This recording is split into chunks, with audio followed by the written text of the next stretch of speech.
Hello friends, hope आप सभी लोग अच्छे से होंगे। आज की वीडियो में हम जिस टॉपिक को डिस्कस करेंगे वो है पेनिनसुलर ड्रेनेज, और ख़ास तौर से इस ड्रेनेज में हम उन रिवर्स की बात करेंगे जो वेस्ट फ्लोइंग है। ये आपको जो है मैप दिखाना मैं चाहूँगा यहाँ पे। इस मैप पे जब आप देखेंगे एक बार तो आपको ये बात पता चल जाएगी अच्छे से कि हमने सबसे पहले हिमालयन रिवर्स की बात की थी। हिमालयन रिवर्स में वो रिवर्स आते हैं जिनका ऑरिजिन हिमालयाज़ में है। उसमें से इंडस, गंगा और ब्रह्मपुत्रा को हमने पढ़ा पहले वाली वीडियो में, और सेकंड वीडियो में हमने बात की महानदी, गोदावरी, कृष्णा और कावेरी की। ये वो चार बड़े दरिया हैं, बड़े रिवर्स हैं जो वेस्ट से ईस्ट की ओर फ्लो होते हैं और लास्ट में बे ऑफ बंगाल में एंड हो जाते हैं, बे ऑफ बंगाल में गिर जाते हैं। आज की वीडियो में हम डिस्कस करेंगे उन दो रिवर्स को जो कि इसी पेनिनसुलर प्लेटो में हैं लेकिन ईस्ट से वेस्ट की ओर चलते हैं। ये जो आप देख रहे हैं ये पर्पल कलर का जो है एक रिवर है, तो ये नर्मदा कहलाता है। इसके बाद थोड़ा सा जो ग्रीन कलर का आप देख रहे हैं इस मैप में, ये तापी कहलाता है। रिवर्स तो बहुत सारे हैं जो ईस्ट से वेस्ट की ओर फ्लो करते हैं, लेकिन मेन यही दो रिवर्स हैं, नर्मदा और तापी। तो चलिए थोड़ा सा इनको देख लेते हैं। Let's start. नर्मदा रिवर की जहाँ तक बात है, नर्मदा रिवर बेसिन की जहाँ तक बात है, ये जो आप मैप देख रहे हैं इसमें बिल्कुल आपको दिख रहा होगा, इसका ऑरिजिन है असल में यहाँ पे। ये अमरकंटक के जो है ये प्लेटू है अमरकंटक का।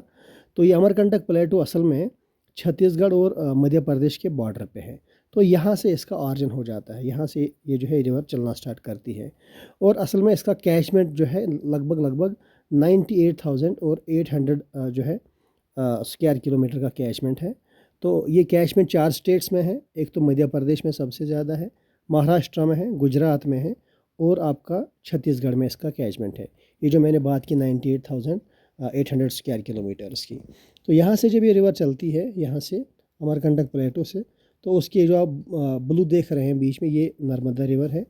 तो करीब करीब जो है लगभग 1024 किलोमीटर तक ये चलती है। करीब करीब 1000 किलोमीटर तक इसकी जो लेंथ है। और इसकी लेंथ में बहुत सारे रिवर्स का जो है ट्रिब्यूटरीज जो है इसमें जाके मिल जाती हैं। ये जो आप देख रहे हैं इसके नॉर्थ में ये वाली पहाड़ियाँ जो है ये विंध्या रेंजेस हैं।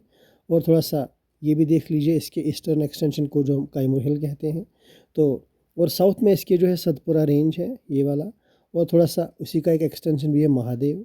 तो ईस्ट में इसके माइकाल रेंज है बिल्कुल, और वेस्ट में इसका ये जो है ये ब्लू वाला पार्ट ये अरबियन सी है, या जिसको हम जो है गल्फ ऑफ खंबत कहते हैं इसके एक हिस्से को।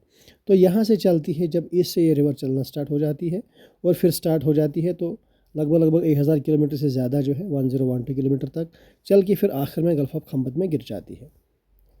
और गल्फ ऑफ खंबत में जब ये गिर जाती है तो इसके जो ट्रिब्यूटरीज़ हैं, काफ़ी बहुत सारी ट्रिब्यूटरीज़, जैसे हमने इसके राइट साइड की ट्रिब्यूटरीज़ की अगर बात करें, कैमूर हिल से चलने वाली ट्रिब्यूटरी का नाम हिरान है।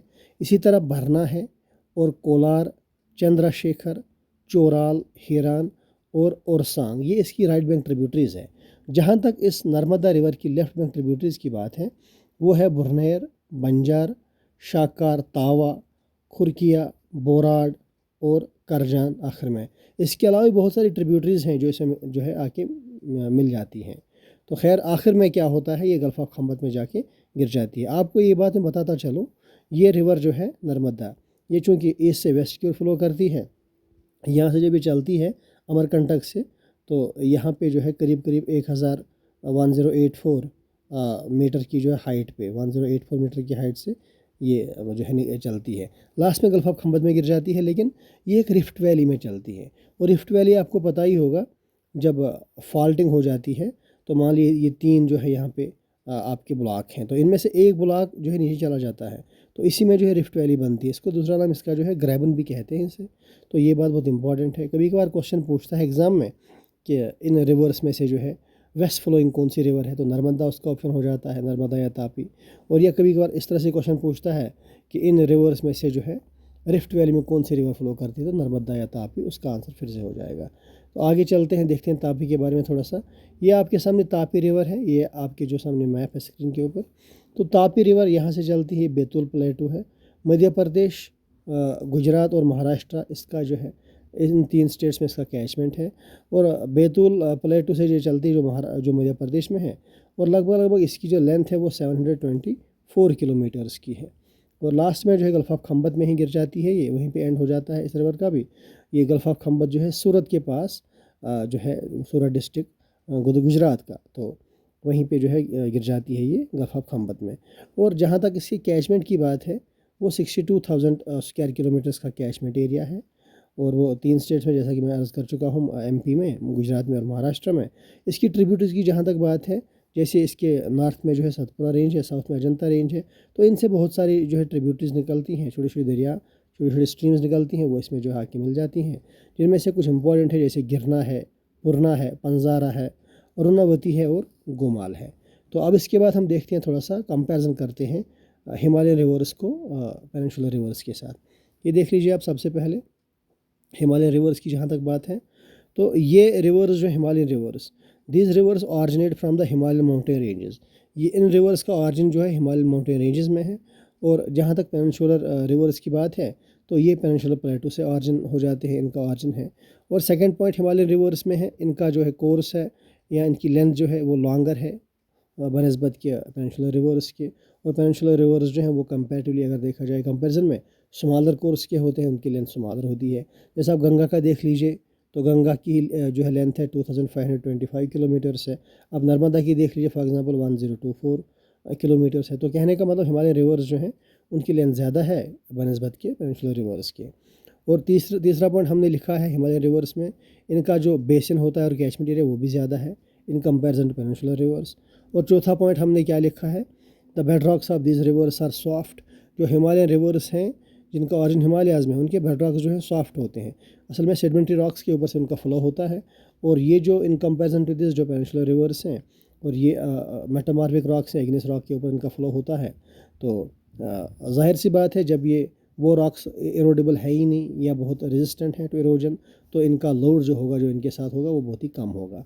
अच्छा, उसके अलावा पांचवा पॉइंट देख लेते हैं हिमालयन रिवर्स में। इनका नेचर जो है वो पेरिनियल है, पूरे सालों साल ये चलते रहते हैं। लेकिन ये जो है पेनिनसुलर रिवर्स, तो ये सीजनल है। साल के किसी एक सीज़न में होंगे, जब बारिश होगी तो तब इनका जो है फ्लो ज़्यादा होगा, और जब बारिश नहीं होगी तो ये ड्राई पड़े होंगे। और उसके बाद एक और पॉइंट है, हिमालयन रिवर्स से मेल्ट वाटर या ग्लेशियर से इनका पानी आता है। और इसके जो है कंपैरिजन में पेनिनसुलर रिवर्स का पानी जो है वो खाली रेन से आता है, बारिश से होता है। अच्छा, तो ये वी शेप्ड वैली बनाते हैं हिमालयन रिवर्स, जबकि peninsular reverse U shaped valley बनाते हैं। इसके अलावा पेनिनसुलर रिवर्स जो हैं बड़े बड़े डेल्टा बनाते हैं और मेंडर्स बनाते हैं। लेकिन ये हिमालयन रिवर सॉरी लेकिन पेनिनसुलर रिवर्स जो हैं वो मेंडर बनाते ही नहीं है, और जो है डेल्टास भी नहीं बनाते हैं। उसके कंपैरिजन में वो एस्चुरीज बनाते हैं। अब लास्ट पॉइंट ये है, हिमालयन रिवर्स में ये एंटीसीडेंट रिवर्स हैं।